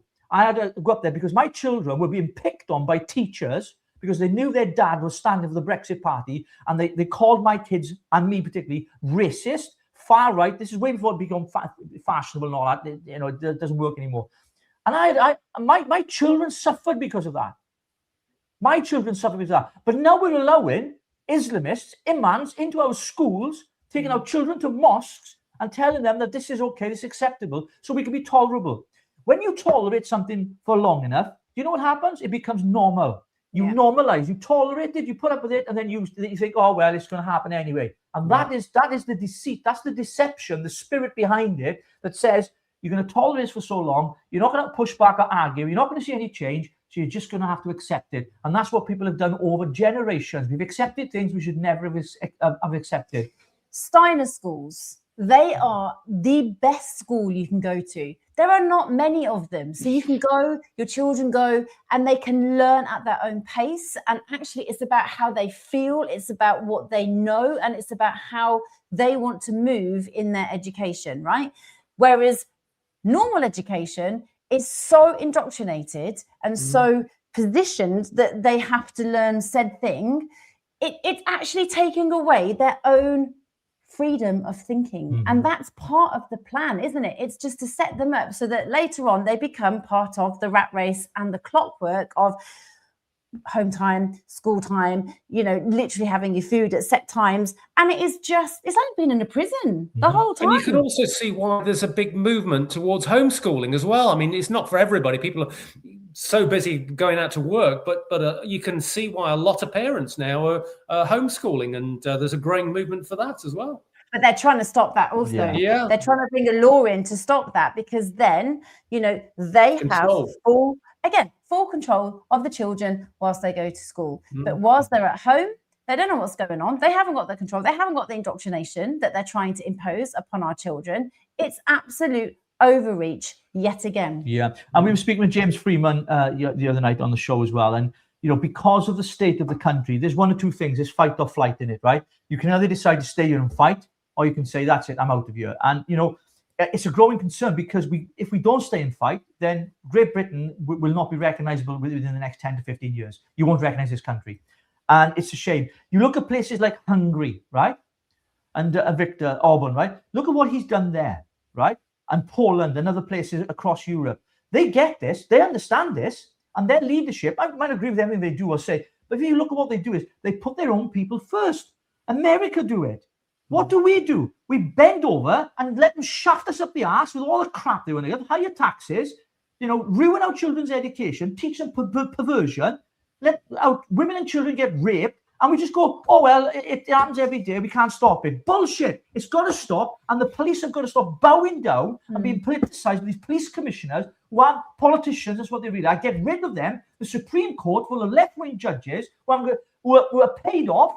You've got Lord Hammer, we're going to call him, Attorney General, appointed by Tony Blair, by Keir Starmer, who he helped get into power in the first place. All these people are rats. They're rats, and they need booting out of this country. Is it any wonder that Tony Blair took treason off the statute books? Exactly. Absolutely. That was in the 90s, wasn't it? Yeah. I mean, so Alexander's saying here, we have to stop being polite British. Amen. We need to learn from our ancestors. Come on, with the fight and the fire. The government and the Muslims are relying on us all to sit in our homes as polite British do, with our cups of tea and our stiff upper lip. Bullshit. We have to change that. Yeah, we have to. Yeah. I think people really are waking up now, up and down the country. The demonstrations now outside of these so-called migrant hotels. I think there's a lot of people that are waking up to this. Seeing those in Trafalgar Square and Birmingham, where those mass Islamic prayer rituals that people are thinking, what on earth has happened to our country? And I think a lot of people are waking up. Yeah, absolutely. Do you know what I do for Prime Minister? I just shipped a lot of... Do you know, years ago when I was a kid, right? I'll tell you this, I don't care. My dad used to say to me, put them all on a boat and send them back. And I consider that to be racist, right? Because that was a generation, that younger generation, 70s and 80s, and it was racist. Because the Windrush generation, brilliant, right? They came over here and, did a lot of people, a lot of immigrants back then, they did come here. But the idea that they helped to rebuild this country solely is a load of bullshit. That is a lie. That is a complete and absolute fabrication of the truth. They did not. They helped out. Of course they did. But let's remind ourselves, the countries they came from, we went to their countries. Yes, people will argue, we went there and we took over their countries during the Commonwealth era, but we made them prosperous. We made them learn things, industries. They grew, their economy grew. They became better because of Great Britain, because we had great leaders in this country at one time. And now they're asking for, we got politicians on this side of the fence asking for, want to give reparations for what we did to those countries, when actually many of those countries now are independent, are taking back independence, and some of them, since they become independent from the Commonwealth, they've gone down the fucking pan. Mm-hmm. So lessons from history, people have got very short memories. What the United Kingdom did for the whole entire world, right? Europe in particular mostly, was incredible. The industry that we built, the roads, the railroads, everything that we did across this world was incredible. What have we done now? We've got nothing left in this country whatsoever. We've outsourced our food. We've outsourced our energy. We've sold everything off. We've got nothing left. What have we got? Nothing apart from tourism. And even now Wales want to charge a tourism tax of people coming to Wales on holiday. Yeah. I mean, the whole thing is just a shout of shit, and it needs a Churchillian prime minister that'll stand up and say, we are at war. We are at war right now. The enemy is in our camp. They've crossed the channel. We stopped them during the First and Second World War, but we're letting them in now for open border policies because of Tony Blair. And that has to stop. And someone has to have the balls to do it, not just say it. They have to deliver it and do it. And yes, I know, we'll leave the ECHR. We go to this, we go to that. Listen, you can leave the ECHR within a month. I've read the legislation. I've read the government's website. I know it can be done, right? It's as simple as that. We should hold more referendums in this country, in my opinion. When it comes to, big constitutional issues, we should have a referendum. For example, let's say we want to ban, do we ban halal meat? Put it to the British public. Don't let politicians decide. Absolutely. Let the people decide. Let the people who voted you in, let them decide. And I can guarantee you, overwhelmingly, people would say yes. And those then, who can't eat halal meat in this country, guess what? They're going to piss off back to their own country because they can't eat it here. Simple, job done. It ain't rocket science. I mean, that's just a small illustration. I'm a believer in referendums. They change things, right? For the good. So when look at Switzerland, where they have pretty much direct democracy there, and the people vote on these issues. A pretty good model. I mean, Switzerland is a very, very successful, wealthy country. Did you see what Trump put earlier? All of those countries that can't get jet fuel because of the Strait of Hormuz, just like the United Kingdom, which refused to get involved in the decapitation of Iran, I have a suggestion for you. Number one, buy from the US. We have plenty. And number two, build up some delayed courage to go to the Strait and just take it. You'll have to start learning how to fight for yourself. The USA won't be there to help you anymore, just like you weren't there for us. Iran has been essentially decimated. The hard part is done. Go get your own oil. President DJT. I mean, Trump just says as it is. And at the end of the day, look, we were late to the party. Couldn't get a ship out. We can't stop boats coming in. We can't get a ship out or carrier, HMS Dragon, to get out there. It's still not even there yet. What intelligence? They knew that there was going to be something kicking off in the Middle East, and the one of our best battleships is still sitting in Portsmouth for a week or two into the conflict, and it's still not there yet. I mean, what on earth? Our armed forces are at we have to go back to the sort of Napoleonic Wars for the numbers that have been reduced to. I mean, it is just a total shambles. Yeah, when you think about it, right? If we went to war, we are at war. We are at war in this country, right? Into domestic war. There's a domestic cultural war going on in this country right now, and people need to wake the fuck up. They really need to wake up. But the problem is this: if we went international, and this is why Keir Starmer will not support Trump. He's not kind of. There's a reason. It's because we don't have an armed forces anymore. We don't have the money. We don't have the ships. We don't have the military weaponry. We don't have it anymore because we've not invested. You know why? Because we send billions of pounds in foreign aid to foreign countries, and we decimated our own country. We're paying trillions in debt on our interest every single day of the loans that we owe. America is sitting there, the most powerful country in the world, and then Keir Starmer's gone and pissed him off. I mean, I the guy also is think, not a Richie, we have an leader. enemy within our country that hate our country. There are so many people here that so if we did join the Americans and the Israelis in this conflict in Iran, there'd be a massive uprising, civil unrest within our inner cities. The people, you look at those pro-Palestine and the march that you mentioned at the weekend there, the march against so-called racism, which how many of those hate our country, and they're almost dictating foreign policy now. So many of those Labour politicians depend on the Muslim vote to stay elected in their constituencies. So we are compromised in so many ways. Yeah, absolutely. And I think that this block voting is happening a lot, isn't it? And we're seeing it in Wales, actually, because postal voting as well. It's so open to abuse. Yeah. Plaid Cymru, I mean, Mark Drakeford was on doing the rounds this weekend, right? And he was saying that, look, the only way we can keep reform out is if Welsh Labour, Plaid Cymru, the Lib Dems and the Greens, let's say the Greens get 3 to 4 seats, Lib Dems get 1 or 2, Welsh Labour are looking to get 14 seats or something like that, then 36 for Plaid and whatever it is makes up for reform. Mark Drakeford has said, we will do everything we can. So even if reform get more numbers, more seats than any other party, they'll still be outvoted because they'll block vote.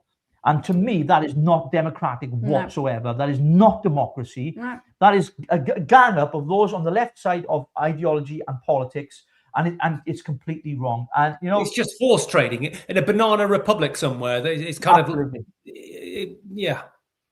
I think this is a really good question. Why is there a Cobra meeting about the war?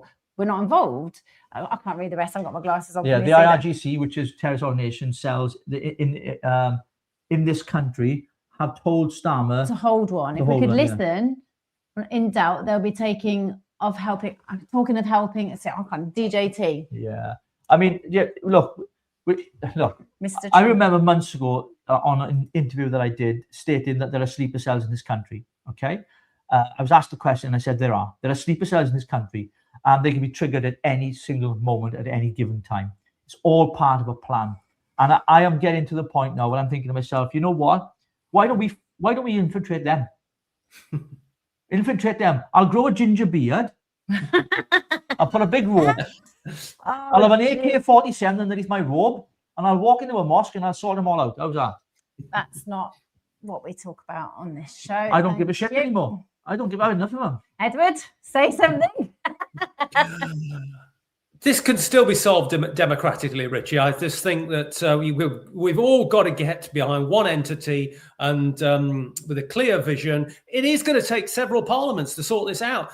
All the problems that we've discussed in this program, education, the police, the economy, so many things need sorting out. So we do need to, there was a comment a moment ago about unifying. We all need to get together, unify, and get this, get a so-called right-wing government elected so that we can start changing things for the better for our country. Yeah. Now, I know my comment's going to get... Still can be sorted democratically. I really believe that. I need to clarify, because the comment I made just earlier is going to get clipped, right? I'm not going to grow a ginger beard.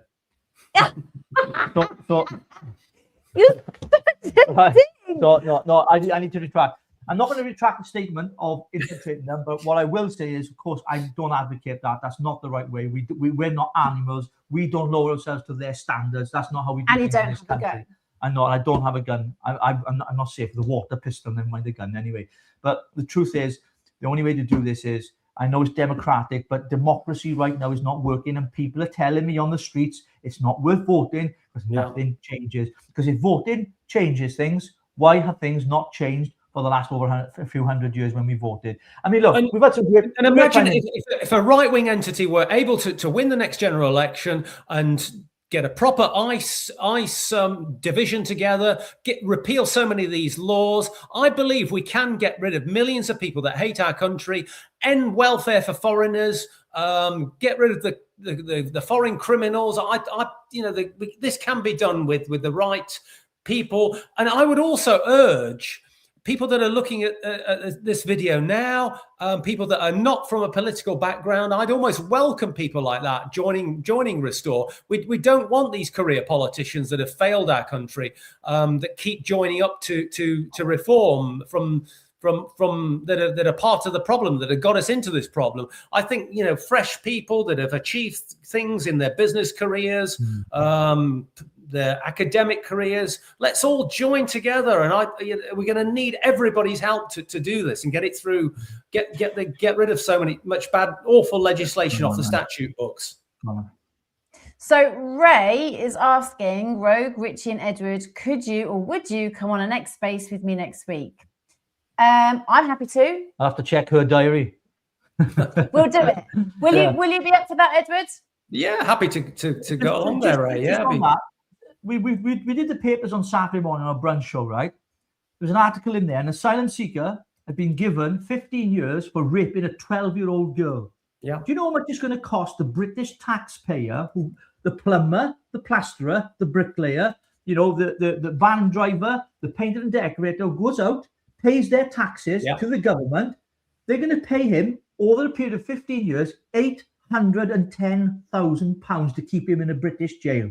There's over 10,000 of these scumbags in our British prisons. And every one. 14,000 of them. 14,000 of them. They don't belong here. Deport a lot of them.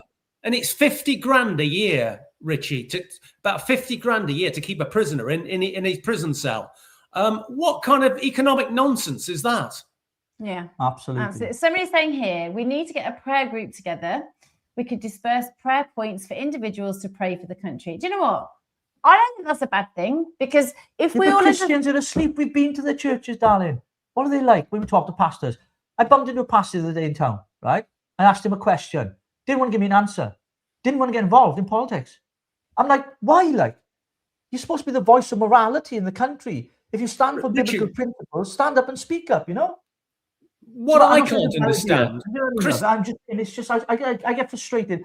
Grace, I agree with you entirely, lovely. But the problem we've got is you've got to have pastors, ministers, leaders, whatever you want to call it, who are prepared to do it, Rogue.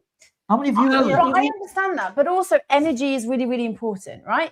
Energy is so important. And if you tap into, like, if we're all saying that we're a Christian nation, why are we not praying? Why are we not tapping into that and saying, actually, each and every one of us can actually stand together to claim back our ground? I just spat them. Claim back our ground. You were spitting on me earlier. Don't tell them that. No, when you have your rant, I spit all over my hand. But look how the organised church, look how woke it's become.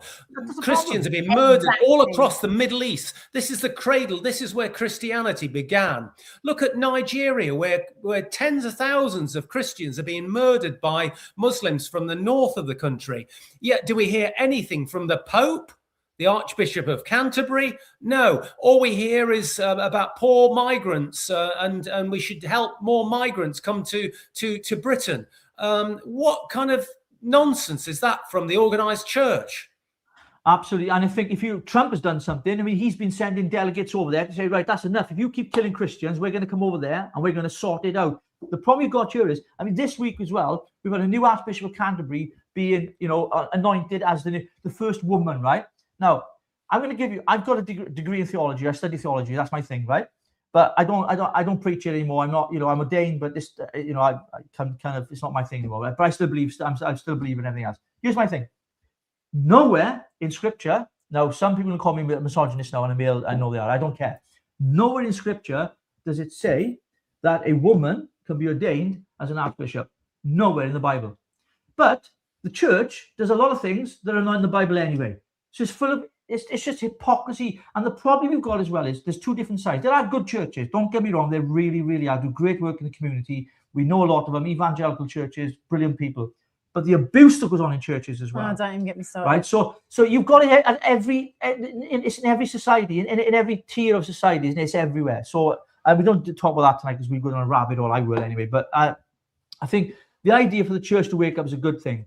You know, when we had the March for Jesus, you remember these big marches in London, March for Jesus in the 70s and 80s, these big Jesus movements and all that.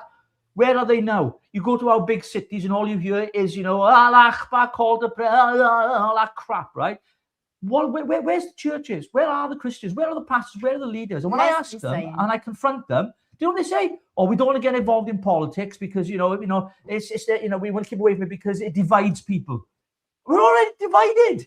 Leslie is saying we need fierce Christianity. And I absolutely echo that sentiment. You know, there are too many people that are being a soft Christian. We need to raise up like the Welsh dragon, like that fire in the belly. That is the spirit within us that has to stand our ground. Stiff upper lip, bullshit British. I'm so bored of it. We need to stand up. We need to raise, you know, the bar in what we accept. Like, this isn't okay. We are tolerating way too much. Too many children are getting raped. Too many children are being kidnapped. Too many women are being damaged. And it is so infuriating and so heartbreaking. And actually, people are becoming more and more desensitized to every rape that's happening. And that's pissing me off. Yeah. In my own town in Derby over the weekend, some crazy guy drove down the street at midnight and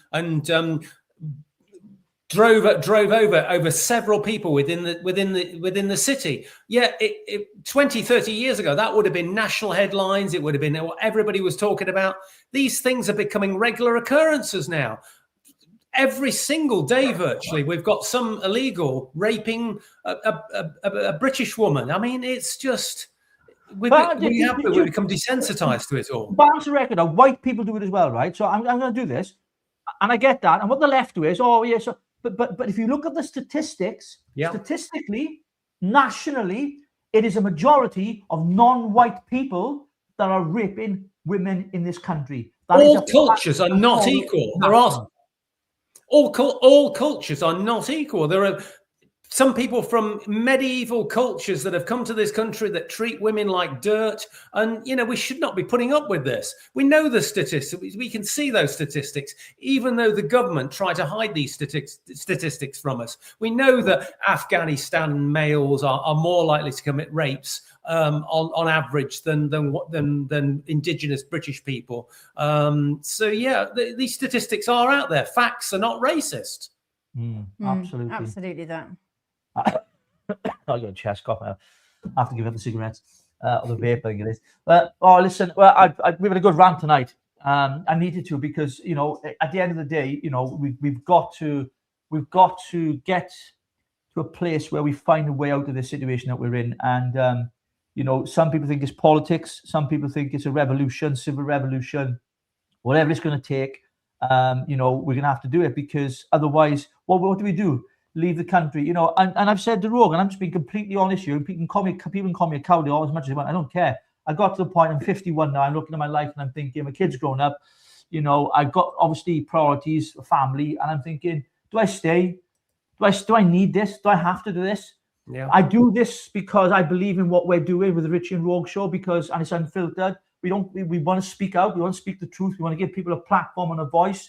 You know, we don't do this for fun. You know, there's a lot of hard work that goes on behind the scenes with this as well. It's not just we come on and spout. You know, we do a lot of stuff beforehand. You know, days and days before, hours and hours, and there's a lot of technical stuff. All that we do it because it's because we have to. We have to do something. We have to say something. It's easy to go on the nice podcasts and say, yeah, well, what's happening in the news today? Well, you know, it's this so and so. So be all polite. This is unfiltered for a reason because there's not enough people out there willing to speak the truth and willing to pay the consequences. And I've said to Rogue, and you were worried about me again having a fat one on my ear when he said to me. I don't like it. I mean, the thing is, we need to be careful because, you know, there is the devil in the car. Yeah. I will not bow down to him. I'm not scared. It's not about bowing down, and I know that it's not. We should be fear driven, right? It's just that we have to do something, and we have to do it quickly. You know, and if more people tuned into your show as well. So I would encourage everybody that's out there watching your show to like and press the subscribe button, but also to spread the word and get other people looking at this. And you know, there's so much people can learn from these discussions that we're having. Yeah, Absolutely. Brilliant. Absolutely that. Brilliant. So many people are terrified to even go there with these discussions. Admittedly, they risk losing their job, but I think the more we can wake people up to these issues that are confronting our society, the better our society will be in the end. Yeah. I just want to say a quick thank you, because on our last broadcast we didn't get the chance to thank every one of you that left that gave us super chat as well. So apologies about that. We just want to say thank you for your donations. The last show as well. I don't know, we missed it. We've run over time or something. Yeah. So apologies. So thank you for those who donated to the show. We really appreciated it as well. I think our time's almost up, bro. What time are we on? I think it is. It is almost up. Edward, it's been an absolute pleasure having you on as ever. Definitely get you back on again. Anything happening with Restore, come on and let us know. Yeah, please Yeah, do. just building the branch in Amber Valley and doing all I can to promote Restore Britain, and just everybody out there. Let's all get together, join the party. How can they find you, Edward? I'm on X, so Ray, can you seek me out on X and send me an invite to your X space? Happy to go on there and talk to people. Probably the best bet is on X at this stage. I have got an Amber Valley Restore email, so I'll be able to let people have that when I get it. Brilliant. Yeah, I mean, we're willing to come on, Ray. So let us know when you want us to come on the X space, and we'll all do that with you, and we'll have a good rant, because we do like a good old rant. Yeah, like a good old rant. Yeah. Okay. So, what is your X handle, my darling? It's just at Edward Oakenfor, just my name, okay. Edward Oakenfor. Brilliant. Okay, so people can find you on there. And again, thank you so much for coming and letting us know your news, and just for filling us in with what you've been going through in the last few weeks. Fantastic. Yeah, thank you ever so much. And give our love to your lovely wife, Sharon, and we look forward to seeing you soon, Edward. Great to be part of the show. Thank you for having me. Thank you. Take care. Bye-bye. Love Edward, great guy. He's great, yeah, he is. Yeah, I mean, he is. I mean, and the way he's been treated as well is just shocking for me, in my opinion. And again, people look back on rants and things, and they think, "Oh, I wish I hadn't said that." I don't. I know you don't, because it comes from my heart. It's not scripted. It comes from my heart.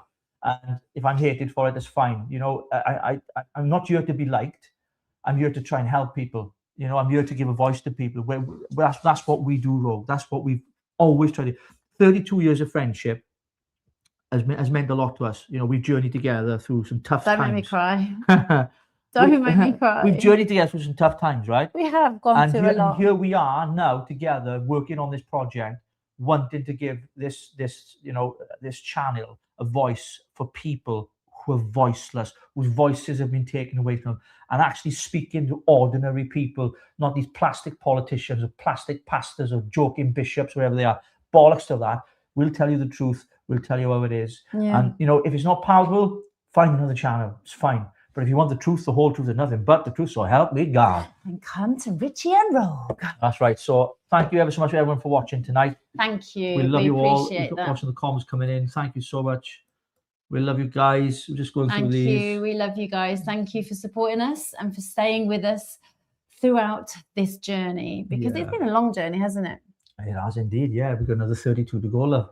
Hey. I know. Imagine that. It's going to be great. And actually, because we holiday together as well, don't we? We just go away together sometimes, and it's great. And one of the wonderful things about technology now is we can still do the podcast. So, when we travel, it's going to be fantastic. Davos next year, girl? What do you reckon? Amazing. Yeah?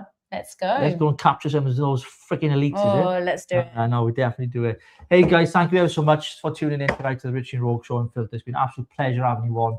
Have a wonderful evening. And what day is it today? It is Tuesday, the Tuesday. 31st. Oh, we're back tomorrow night. Hey, we're back We tomorrow are back night. tomorrow night at 8 p.m. tomorrow, and we have... I never know his surname. It's Richard from the Jeff Taylor Show. Yeah, so the he's Jeff brilliant. Taylor, what's Richard's surname? I'm not sure. Great guy. So he's coming on tomorrow, so we're going to have a good old conversation. Yeah, and our team as well. Just a big shout out to all of our team that have put the show together, produced it. Obviously, tonight slightly different, no FMQs, because obviously Parliament is dissolved for the moment because of the Senate and Westminster at the moment. So until after elections as well. But we're going to be reporting on the elections in May. Some friends of us doing some street journalism Julia as Roberts. well. Yeah.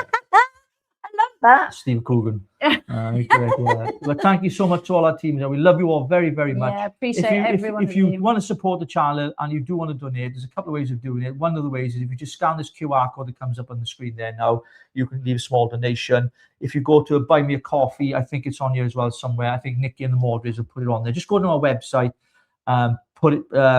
there's a button there, you click donate. You can donate £1, £2, £3, doesn't matter. And all that money, it goes towards putting this show together to improve what we're doing, and obviously to help people as well, because what we want to do is almost set up a benevolent fund. So if people are struggling, what we'd love to be able to do is, like, someone comes to us and we find out someone's struggling financially for food, or maybe, you know, they can't pay the mortgage for 1 month, something's happened, and we get to find out. We can create a benevolent fund, Rogue. Absolutely. And then we can say, like, okay, keep it private, you know, and we can sort them out and help people out. So it's not just about us, because we're not here for the money. We're not, well, we are grifters, according to some I apparently. know. I wish people would just get off that flipping stance. So yeah, if you do want to donate, please just go to those websites as well. You can check us out on all the platforms, richierogue.com, and please don't forget to like, follow, subscribe as well. We love you all. No stars, they say here in Wales. Good night, and we'll catch you next time on another episode of the Richie and Rogue Show. It's been a wonderful night. God bless you all.